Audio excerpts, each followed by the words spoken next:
হয়ে আছে। এর কারণ হলো বাহির দেশের বিভিন্ন ধরনের সংগঠন, এর মধ্যে একটা সংগঠন আছে সবচেয়ে নিকৃষ্টতম সংগঠন, সেটা হলো ইসকন। সেটার নাম কি জোরে বলেন? ইসকন। সেই ইসকন নামক সংগঠন বাংলার জমিনে আছে। আর এটা শুধু বাংলার মুসলমানদেরকে তারা শুধু হুঙ্কার দিচ্ছে না, সরকারকে পর্যন্ত তারা বুড়ি আঙ্গুল দেখাচ্ছে। জোরে বলেন ঠিক কিনা? এই জন্য এই সমস্ত ইসকন নামক সংগঠনকে ছাত্রলীগকে যেমনইভাবে নিষিদ্ধ সংগঠন হিসাবে ঘোষণা করা হয়েছে, হিন্দু বৌদ্ধ খ্রিস্টানদের সমষ্টিগত সংগঠন ইসকনকে নিষিদ্ধ আমরা চাই কি চাই না? জোরে বলেন। নিষিদ্ধ করতে হবে, এটা আমাদের সকলের দাবি।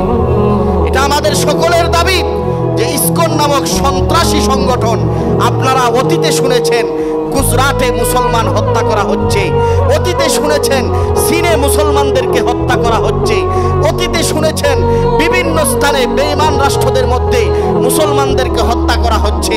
এখন এমন পরিস্থিতি হয়ে গেছে ৯৫% মুসলমানের দেশে হিন্দুরা মুসলমানকে হত্যা করে। জোরে বলেন ঠিক কিনা? চিন্তা করছেন?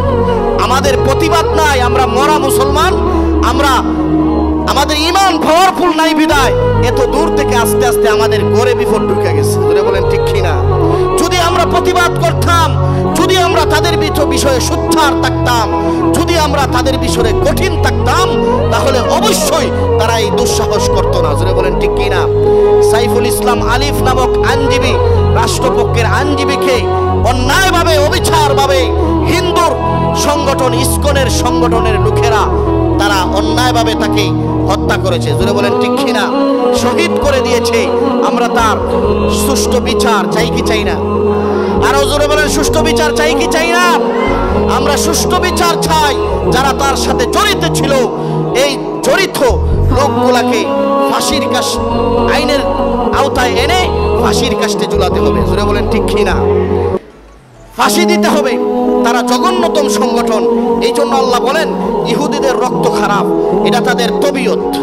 তাদেরকে যতই আপনি মন্দির ভাড়া দেন, মুসলমান হইয়া, মাদ্রাসার ছাত্র হইয়া, শিক্ষক হইয়া, তাদেরকে সদয় যত ব্যবহার করেন, তারা কিন্তু সদয় না, সুযোগ পাইলেই আপনার উপর আক্রমণ করবে। জোরে বলেন ঠিক কিনা? এই জন্য আল্লাহ বলছেন ইয়া আইয়ুহাল্লাযীনা আমানু লা তাত্তাখিযুল ইয়াহুদা ওয়ান নাসারা আউলিয়া। হিন্দু খ্রিস্টান বৌদ্ধ বেঈমানরা কখনো তোমাদের বন্ধু হইতে পারে না। তারা তোমাদের প্রকৃতপক্ষে বন্ধু না। তোমাদের কাছে তারা মিষ্টি মিষ্টি কথা বলবে, মিষ্টি মিষ্টি ভাবে চলবে, সুযোগ পাইলে তোমাদেরকে হত্যা করবে। জোরে বলেন ঠিক কিনা?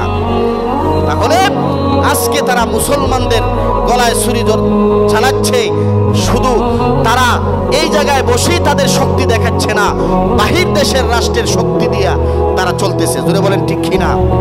এই জন্য আমরা বলবো বাহির দেশের রাষ্ট্রের শক্তি মুসলমান ইমানদার কখনো ভয় পায় না। তাদের কাছে যদিও অ্যাটম বোমা আছে, বিভিন্ন ধরনের অস্ত্র আছে, আমরা বলবো আমাদের কাছে আরো দামি অস্ত্র আছে। জোরে বলেন ঠিক কিনা? সেই অস্ত্রের নাম হলো ঈমান। জোরে বলেন ঠিক কিনা? যেই মুসলমানের ভিতরে ঈমান থাকে, সে কোনো কাপুরুষকে, কোনো ধরনের অন্যায় অবিচারকে ভয় করে না। জোরে বলেন ঠিক কিনা? কখনো ভয় করে না।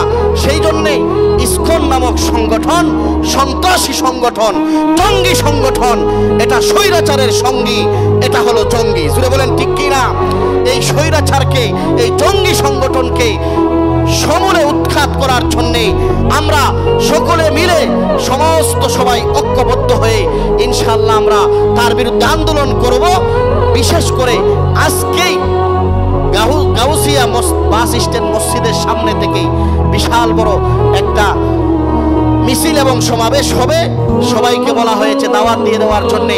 আমরা যারা পারি সকলে আমরা সেই সমাবেশে অংশগ্রহণ করব এবং তাদের সাথে একত্রতা পোষণ করে ইসকনকে যেন বাংলাদেশের জমিন থেকে নিষিদ্ধ করা হয়, সেই দাবির সাথে আমরা একমত পোষণ করছি।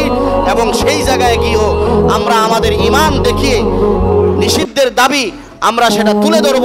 আল্লাহ তাআলা আমাদের সবাইকে এই সন্ত্রাসী সংগঠন থেকে নিষিদ্ধ হোক, সেটা আমরা চাই। আল্লাহ তাআলা আমাদের সবাইকে তাদের বিরুদ্ধে সোচ্চার হওয়ার তৌফিক দান করেন। সবাই বলেন আমিন। নাসরুম মিনাল্লাহি ওয়া ফাতহুন।